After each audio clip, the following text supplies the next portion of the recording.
everyone, welcome back to my channel. If you're new, my name is Taylor and this is Venter's Bookshelf. Today I'm going to be doing my October wrap-up. So I read a total of 15 books in October, and guys, this was such a good reading month for me. All of the books that I read were either a 4 or 5 star rating.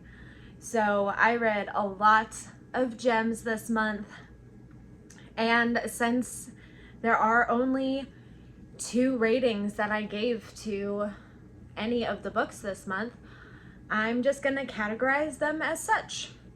So we will start with the 4-star rating category and then move on to the 5-star rating category.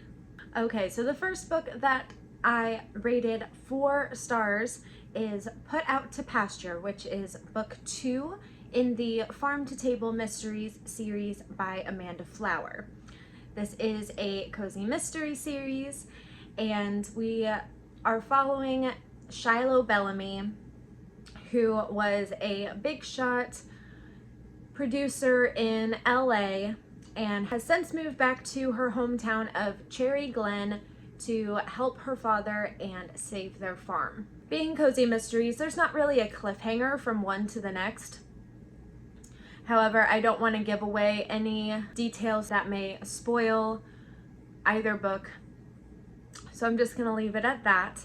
I love cozy mysteries, and this is a relatively new series. There's only the 2 books out so far, and it's my first for this author, for Amanda Flower, and I have to say I love her writing. I love the character of Shiloh, and it really just gives you all the right vibes for fall and curling up with a good book. So yeah, total solid book, and definitely earned its place in my 4-star rating category. Next up, I have The Gathering Dark, an anthology of folk horror, and it is edited by Tori Bovalino. And the authors include Erica Waters, Chloe Gong, Tori Bovalino, Hannah Witten, Allison Saft, Olivia Chada, Courtney Gould, Aidan Polidoros, Alex Brown, and Shakira Toussaint. So this is a folklore anthology, and there are 10 different short stories in this anthology, and they were creepy and spooky. And the thing I love about folklore is it feels much more real. It feels more tangible because it's always connected to a local legend or a piece of someone's culture, and that's always really interesting to me. It's one of the reasons that I loved the show Supernatural so much, because all of the monsters and things from that were connected to some kind of lore and some kind of legend, folktale, something like that. So yeah, this was just a really great read. I read 1 short story a day, and it broke it up very nicely. I got through it in less than 2 weeks. And yeah, if you like folk horror, I would definitely pick this one up. All right, next up, I gave 4 stars to Legends and Lattes by Travis Baldree. This book has been all over BookTube, Bookstagram, it is like the release of the year. And it was just so cozy and fun. It is self-proclaimed high fantasy, low stakes, and that's exactly what it was. So we are following the main character, Viv, who is an orc. And Viv is turning over a new leaf, has left a barbaric job that she's done for so long, traveled to a new place, and has decided to open up a coffee shop. Well, no one in this place knows what coffee is. So she's basically introducing this new thing, and there's hurdles and obstacles she has to go through, not only to build her business from the ground up, but to get customers to come when they have no idea what coffee is. And the friendships that are built in this between all of the different people that help her get her cafe up and running are just so sweet and so wholesome. And I promise you, when you read this book, because I know you will, you're gonna want a snack and something warm to drink, because the descriptions of the drinks and the food in this novel will make you hungry. The world building was absolutely fantastic. I had no issues whatsoever picturing the scene and what was going on and the way the cafe looked. Like, it was just super easy to conjure up that image in my mind. So yeah, definitely enjoyed Legends and Lattes.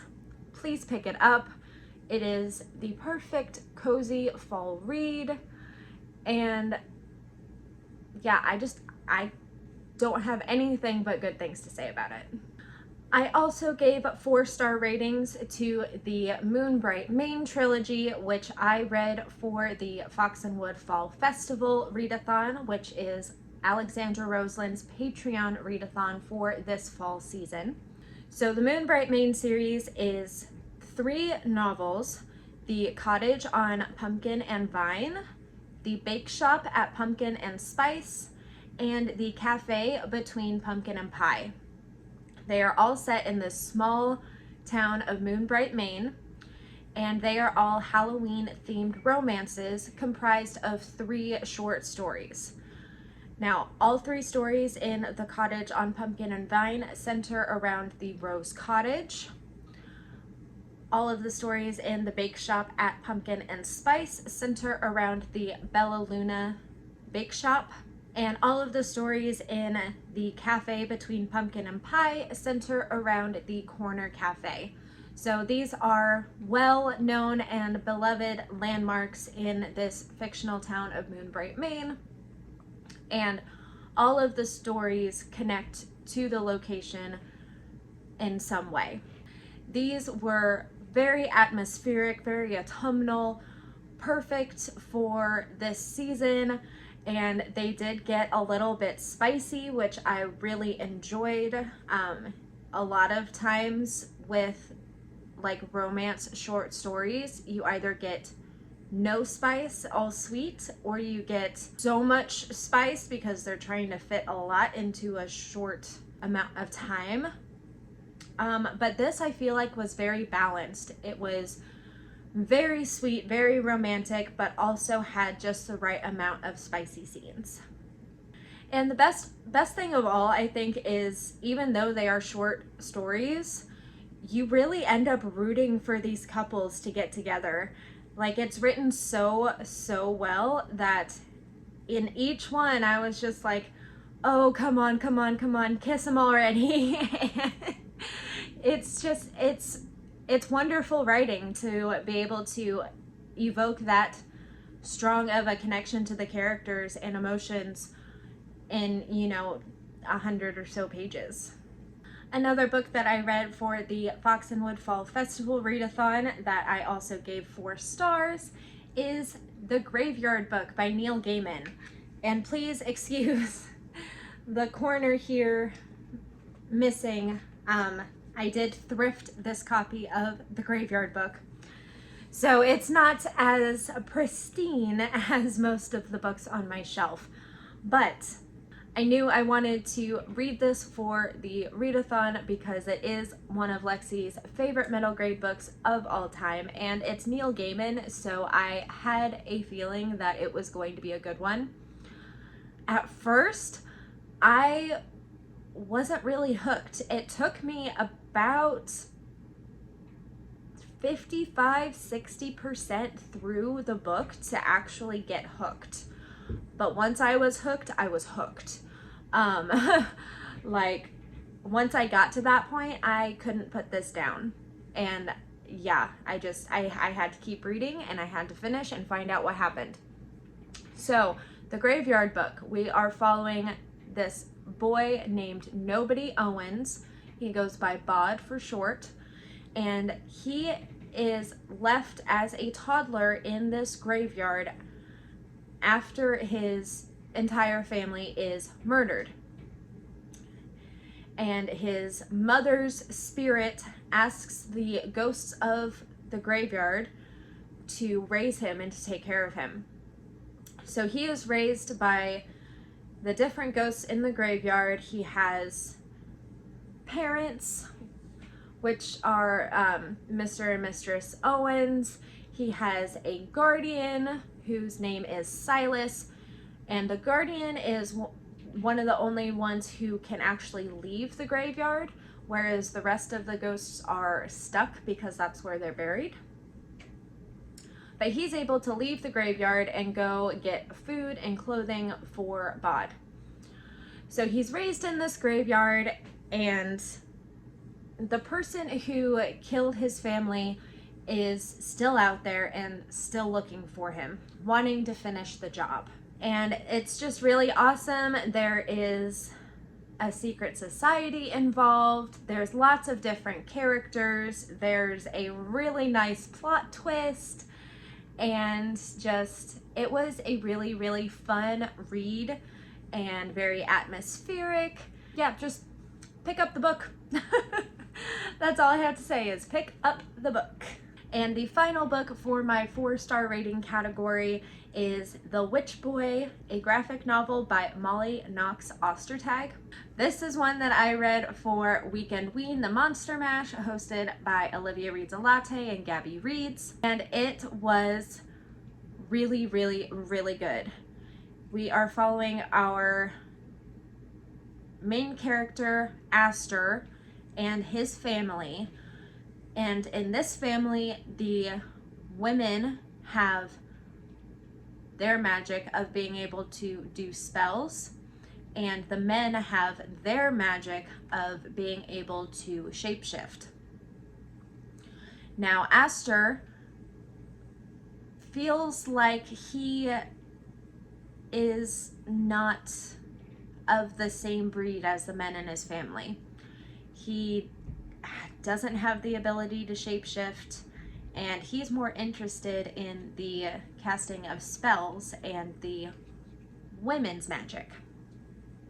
So there's this big taboo in the family of the men trying to do the women's magic, and it stems from a past family member who attempted to do that, and it went very, very, very wrong. Well, all of a sudden, some of Pasture's cousins, male cousins, start to go missing, are being taken by this external force. And Pasture feels like it is up to him to find where they were taken, to rescue them, and to defeat this demonic force that is attacking his family. And he's trying to do that using magic spells, aka the women's magic. So it's a really nice, I think, representation of a person not only not fitting into the standards of their family, but just wanting to be true to who they are on the inside instead of conforming to society's expectations. I really loved that. The art style was absolutely fantastic. There are all these like purples and oranges and reds, just absolutely stunning, stunning artwork, especially for the fall time. You know, it really puts you in the fall mood.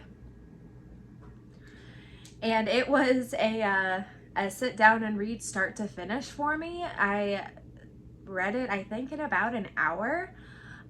It was just really, really good. It is a middle grade intended book, so I think I think the reason it was a 4-star instead of a 5-star for me is I wanted a little more complexity from what was happening, but for the audience that wouldn't have that would have been out of place. All right, moving right along to my 5-star rating category, we have Pumpkinheads by Rainbow Rowell and Faith Erin Hicks. This is a graphic novel about Deja and Josiah, who are best friends and have been working together at their town's pumpkin patch every year. Now they are both seniors in high school and are going to be graduating in the spring and going off to their respective colleges. So this is their last pumpkin season together. And they decide to make it the best pumpkin season ever. And Deja tells Josiah that he needs to talk to one of their co-workers, this girl that he has been crushing on since they started working there. So they go on this grand adventure all around the pumpkin patch, trying to find this girl on the last night of the season, so Josiah can tell her how he feels about her. They get into some sticky situations, they have a lot of fun. It's just a really heartwarming and perfect seasonal read. And the art style is top notch. I could not have dreamt of a better art style for this graphic novel than what it has. So cozy, so many great friendship vibes, so many great seasonal vibes. Just, if you want fall in a book, you need to pick up Pumpkinheads. The next one that I gave 5 stars into in October is Any Way the Wind Blows, which is the 3rd book in the Simon Snow trilogy by Rainbow Rowell. So the trilogy follows Simon Snow and Basilton Pitch, as well as their friends Penelope and Agatha. And they go to this magic school, and basically it's like gay Harry Potter, but more modern. And you know, there's the chosen one trope, and there's the enemies to lovers trope. It's all very atmospheric and whimsical, and it's just a really, really, really great read. Just the whole trilogy, just absolutely fantastic. If you enjoyed Harry Potter, I definitely suggest reading the Simon Snow trilogy. It's definitely one that I am planning on getting for my bookshelf. For those that don't know, I try to only purchase books that are ones that I really, really, really enjoyed, because I do have very limited storage space for books. So it's one that I have added to my list that I want for my home library. The relationships throughout the trilogy really get into your heart and make you root for the people, and it's written so well. Just an absolutely wonderful series. My next 5-star read is Dracula by Dacre Stoker and J.D. Barker. This is essentially a prequel to Bram Stoker's Dracula, and Dacre Stoker is actually the great nephew of Bram Stoker, and he used Bram's personal journals to basically come up with this story, and it makes it feel more real knowing that parts of it were taken from Bram Stoker's journals. So in this one, we are following Bram and his siblings through their childhood and early adulthood. And it's basically like the origin story of how Bram came to get the idea for his book Dracula. But it's not non-fiction.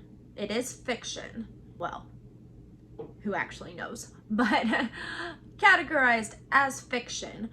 There is that line of, it makes you really think, you know, did this actually happen? And I think personally it puts Dracula into a completely different light. And having read Dracula, I really want to now reread Dracula and see, you know, how my thoughts about the classic change with the information that I now have from Dracula. So if you're a Dracula fan, definitely pick up Dracula. It was absolutely phenomenal, and I don't have a bad word to say about it. It was just perfect. It was perfect. Next up, we have The Very Secret Society of Irregular Witches. And this is by Sangu Mandana. And this was both my pick for the first prompt of the Foxenwood Fall Festival, as well as the October pick for the Fox Burrow Book Club, which is open to Alexandra Roseland's Patreons. So, this book, I'm sure you've heard a bunch of things about this book. It's everywhere right now. And it's for a reason. This book was so phenomenal, guys. Like, perfect witchy vibes, perfect found family vibes, bit of mystery that's in it really like kept me hooked throughout the whole story.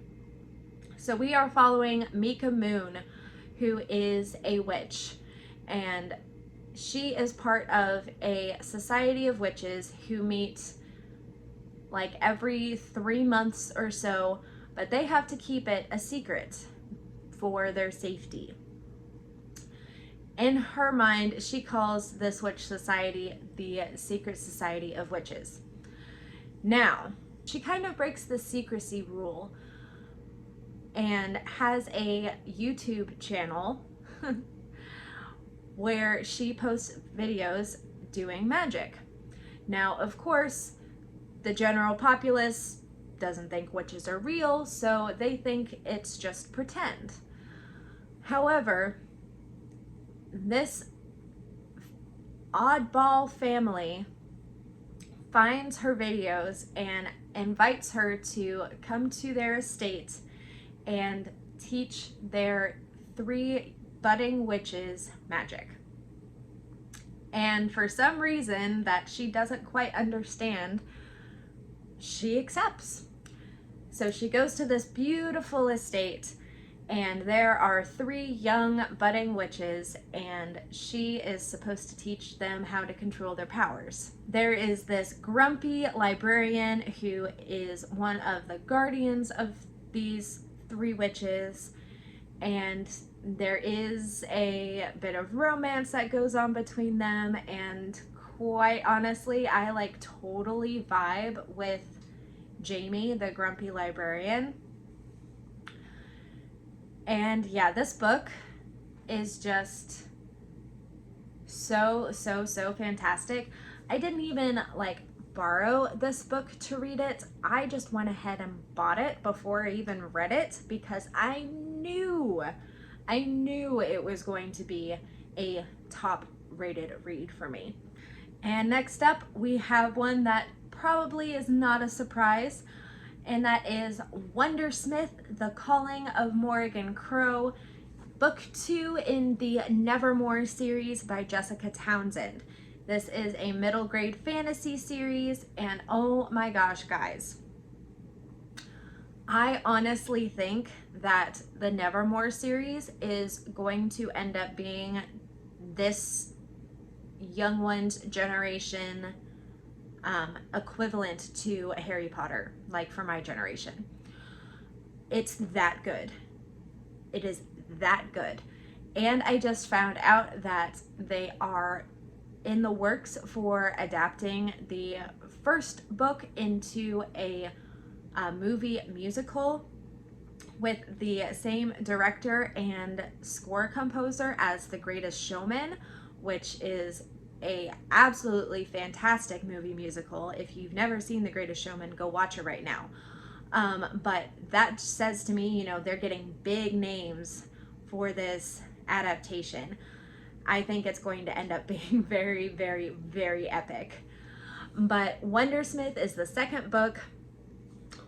This series is following a child named Morrigan Crow.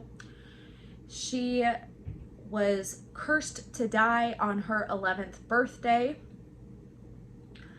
And before that happens, this ginger, flamboyant explorer named Jupiter North comes in and whisks her away to a place she didn't even know existed, and that is called Nevermore. He runs this very magical and whimsical hotel called the Deucalion, and that is where Morrigan ends up living. In the first book, she has to go through all of the trials to try and get into the Wondrous Society, which will protect her and keep her in Nevermore instead of her being having to be sent back to the Wintersea Republic where she came from, and basically what she thinks is back to her death. So Wondersmith is a continuation of Morrigan's story, and I love the character Morrigan. I especially love the character of Jupiter North. In Wondersmith, things just progress so nicely, and you get so much more in depth about the concepts that were introduced in book 1, and just absolutely fantastic. The next on my 5-star ratings is Horsemen, A Tale of Sleepy Hollow by Christina Henry. Now, I love Sleepy Hollow. It is one of my favorite tales of all time. And this was a great retelling of it, guys. Like, Christina Henry did such a good job. So in Horsemen, we are following our main character, Ben von Brandt, who is the granddaughter of Brom Bones and Katrina Van Tassel. Things start happening, and Ben thinks that it's the Horsemen, but her grandfather Brom says it's just a legend and that the Horseman isn't real. So this is all taking place 20 years after the events of Sleepy Hollow. And I don't want to say too much because I don't want to give anything away.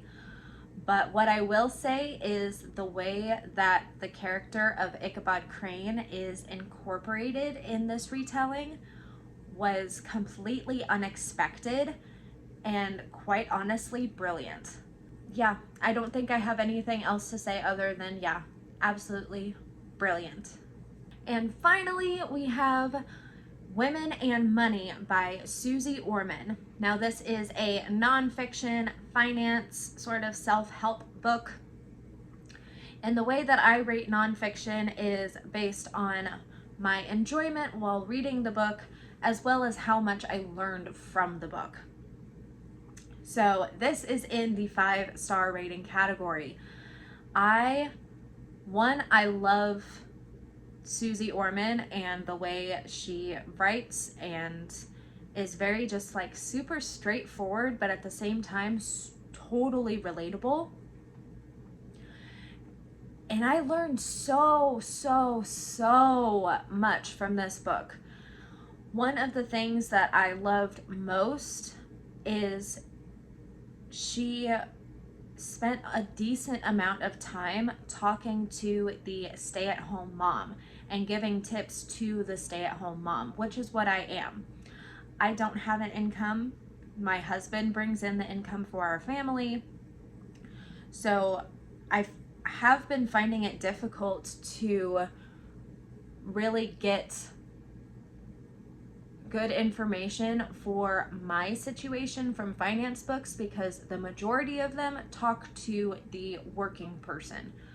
Whereas in Women and Money, Susie Orman totally, like, she recognizes the existence of stay-at-home moms and how a lot of us actually are the financial managers of the family. And it was really, really, really wonderful, all of the tips that she had for, you know, the category that I am in, because I do manage my family's finances and I have so much more knowledge that I can put into action to help my family succeed financially than I did before I read her book. It's as simple as that. You know, she talked to me as a target audience and gave me tips that will help me succeed in managing my family's money. And I gave her a 5-star rating because thank you, Susie Orman, for talking to the stay-at-home mom and giving me tips I can actually work with. All right, guys, those are all of the books that I read in October. Like I said, it was a great reading month, all 4 or 5-star ratings. I don't think I've ever had that happen before. So yeah, super, super thrilled with how my reading went in October. Thank you so much for coming and checking out this video and my channel. Please like and subscribe. It always helps me out. You know, my channel is starting to grow even more and I am super excited to keep bringing you guys content. And I have some very fun, festive holiday season videos coming your way very soon. So yes, please like, subscribe, hit the notification bell, and stick around for those festive videos.